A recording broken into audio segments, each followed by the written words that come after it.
जानकी का प्रवेश हुआ है। तेई अवसर सीता तह आई, गिरिजा पूजन जननी पठाई। उसी बगीचे में माँ गिरिजा जी का, माँ पार्वती जी का एक बड़ा सुंदर मंदिर है। मंदिर में गिरिजा पूजन के लिए आई हैं। क्यों? मेरी माँ जानकी का स्वयंवर है, तो स्वयंवर से पहले इसलिए हमारी भी जब घर में बहनों की शादी हो तो गिरिजा पूजन इसलिए करवाया जाता है ताकि इनके जीवन में सदैव सुख हो। क्योंकि मैंने आपसे पहले प्रार्थना करी थी, नारद जी ने बताया था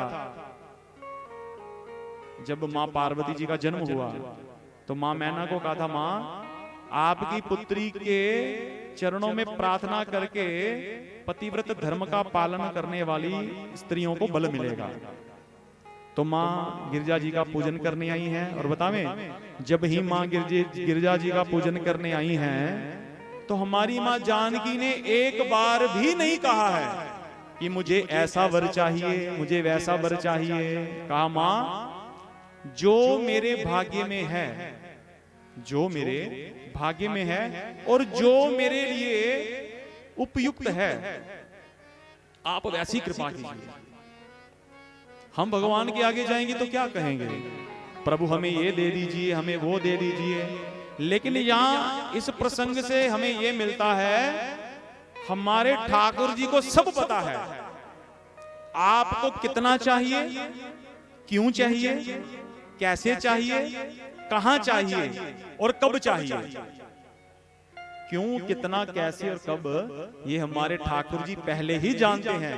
इसलिए भगवान को कहने की जरूरत नहीं है, भगवान तो अंतर्यामी है। तो मां गिरिजा जी को कहा है, मैया हमारे लिए जो उपयुक्त हो, हमारे लिए जो अच्छा हो, आप वही कीजिए। और महाराज तुरंत ही एक चतुर सखी जो हमारी माँ जानकी की सखी है, बाग में घूमती घूमती जब देखा महाराज, तुरंत ही हमारे राघव सरकार को देखा तो महाराज आंखें खुली की खुली रह गई। इतनी सुंदर शोभा को देख करके सखी महाराज पुनः वापिस गई है। जा करके माँ सीता को बताया, अरे चलो चलो चलो सखी चलो। क्या हुआ?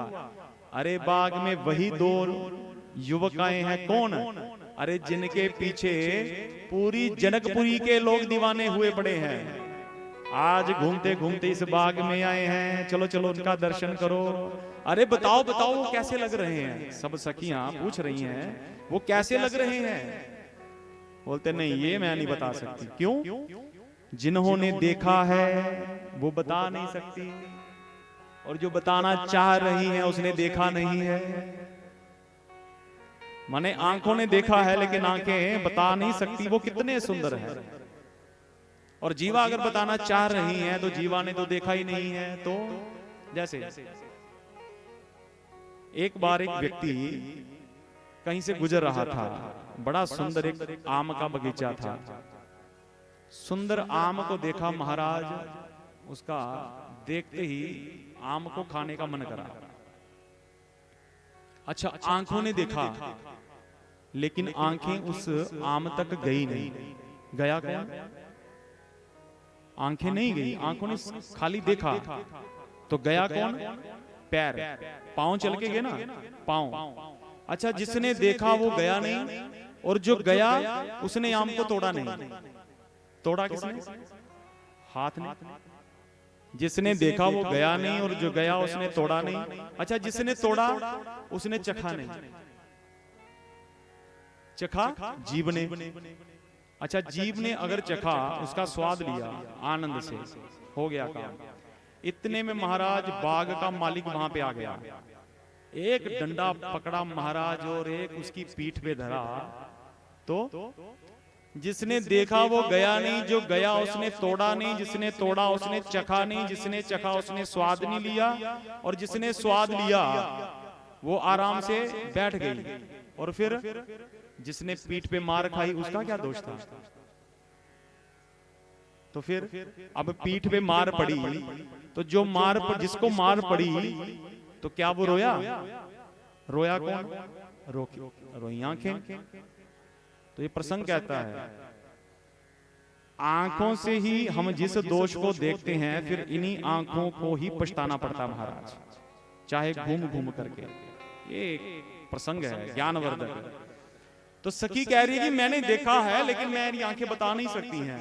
तो जानकी मैया जी और सब सखियन महाराज वहां पे आई हैं और फिर राम को देख कर श्री जनक नंदनी बाग में जो खड़ी थी खड़ी रह गई। राम को देख जनक नंदनी बाग में जा खड़ी थी खड़ी रह गई। ये राम को देख कर श्री जनक नंदनी बाग में जो खड़ी थी खड़ी रह गई। राम को देख कर श्री जनक नंदनी बाग में जा खड़ी थी खड़ी रह गई। और राम देखे सिया माँ सिया राम को, राम देखे सिया माँ सिया राम को, चार अखियां लड़ी की लड़ी रह गई। राम देखे सिया माँ सिया राम को, चार अखियां लड़ी की लड़ी रह गई। ओ राम को देख कर श्री जनक नंदनी, राम को देख कर श्री जनक नंदनी बाग में जो खड़ी थी खड़ी रह गई। बाग में जो खड़ी की खड़ी रह। जय हो।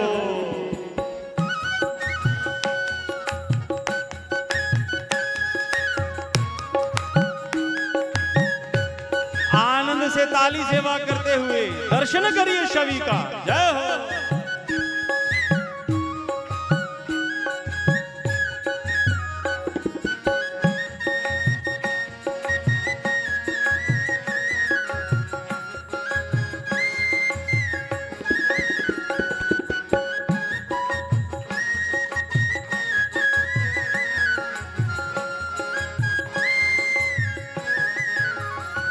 एक बोली सखी राम को देख कर, बोली सखी राम को देख कर, रच दी है ये विधाता ने जोड़ी सुघर, रच दी है ये विधाता ने जोड़ी सुंदर। और उसमें से एक सखी विचार कर रही है क्या, पर धनुष कैसे तोड़ेंगे वारे कुंवर, पर धनुष कैसे तोड़ेंगे वारे कुंवर, पर धनुष कैसे तोड़ेंगे वारे कुंवर, पर धनुष कैसे तोड़ेंगे वारे कुंवर। मन में शंका भरी की भरी रह गई, मन में शंका बनी की बनी रह गई। ओ राम को देख कर श्री जनक नंदनी, राम को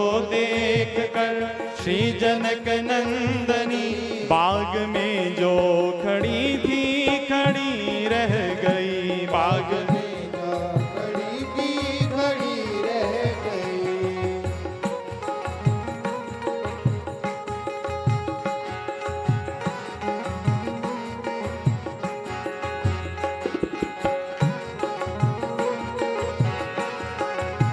राजा रामचंद्र भगवान की जय हो।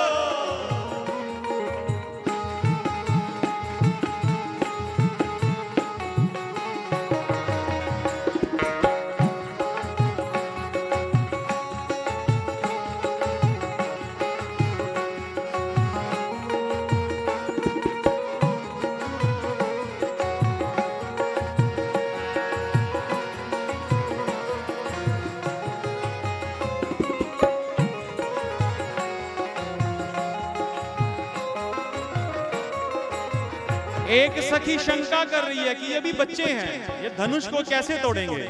और साथ में ही खड़ी एक सखी कह रही, दूजी बोली सखी छोटे देखन में है, दूजी बोली छोटे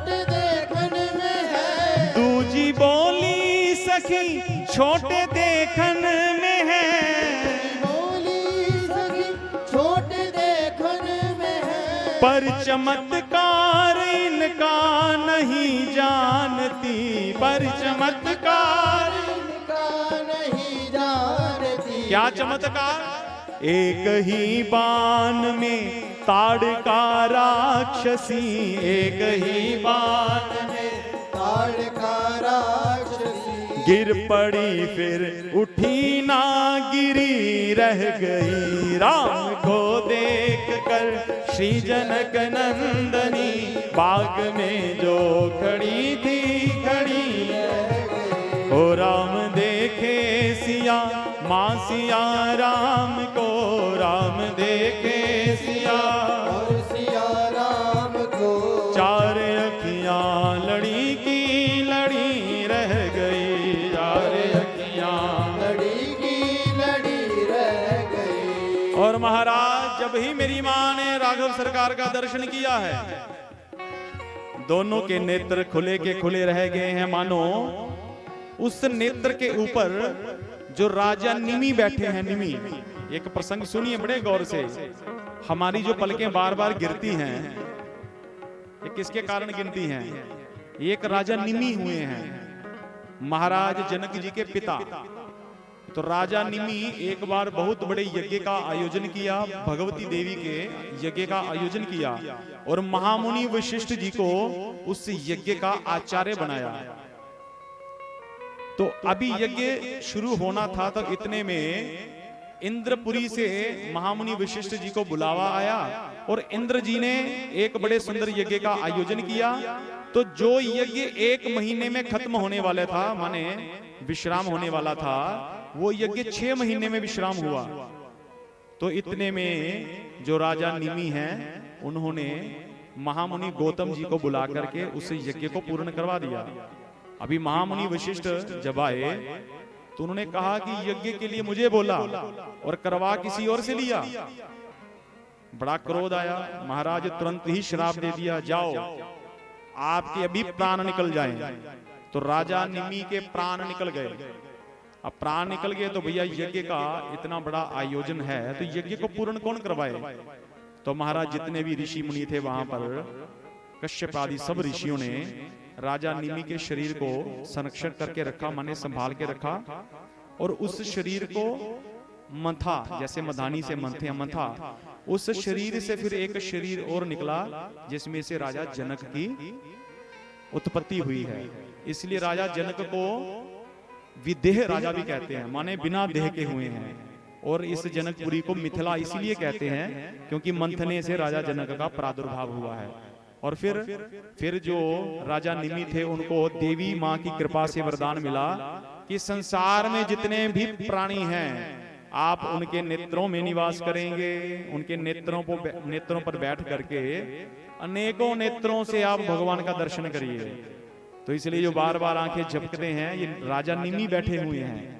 तो उस समय जब दोनों के नेत्र हमारी मां जानकी और राघव सरकार के मिले, तो कुछ पल के लिए राजा निमि वहां से चले गए हैं। क्यों? क्योंकि हमारी पुत्र की पुत्री और हमारे पुत्र के दामाद का मिलन हो रहा है, तो उसमें विक्षेप नहीं होना चाहिए। तो कुछ पल के लिए दोनों के नेत्र जो है वो खुले रह गए हैं। दर्शन करके मेरी माँ वापिस आई हैं। आ करके पुनः माँ गिरिजा जी के मंदिर में प्रणाम किया और कहा है, जय जय गिरिवर राज किशोरी, जय महेश मुख चंद्र चकोरी। मां के चरणों में प्रणाम किया है। जब मां राघव सरकार के दर्शन करने से पूर्व चरणों में थी तो क्या कहा था, मैया जो मेरे लिए अच्छा हो आप वो करिए। लेकिन अब मेरी मां क्या कह रही हैं, हे मैया जो मेरे मन में है अब आप वो करिए। अब भी नहीं कहा है कि मुझे ये चाहिए, पहले कहा जो मेरे लिए उपयुक्त हो वो करिए, अब कहा मैया जो मेरे मन में है आप वो करिए। और मन में क्या है, मां जानकी के श्री राघव सरकार है। तो महाराज तुरंत ही मां गिरजा जी के शिव विग्रह के ऊपर जो फूलों का हार था, माला थी, वो गिरी और गिर करके मेरी मां जानकी के गले में पड़ गई। मानो मां जानकी को आशीर्वाद दिया है। मनुजाहि राचेयों मिलहि सोबरु सहज सुंदर सांवरो करुणा निधान सुजान शील स्नेह जान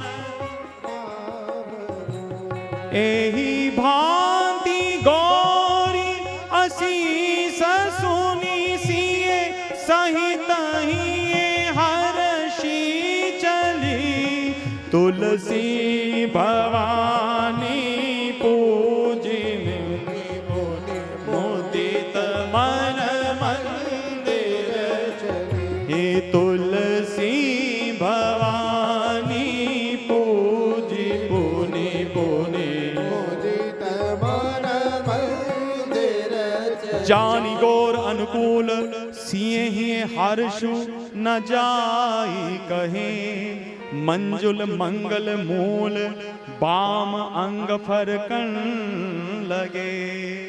शुभ संकेत हुआ है हमारी मां जानकी को। मां जानकी गिरजा जी का पूजन करके भवन में गई हैं और ऐसे ही हमारे रघुवीर और हमारे श्री लक्ष्मण लाल जी वापिस आए हैं। आकर के गुरुदेव के चरणों में प्रणाम किया है, सारी बात बताई है। उधर मां पार्वती जी ने आशीर्वाद दिया है, इधर विश्वामित्र जी कह रहे हैं सुफल मनोरथ हो तुम्हारे राम लखन सुनी भय सुखारे। जाइए राम जी, आपके सब मनोरथ पूरे हों। माने सांकेतिक भाषा में कहा है कि जो आपके मन में इच्छा है वो आपकी पूर्ण हो। श्री राम जय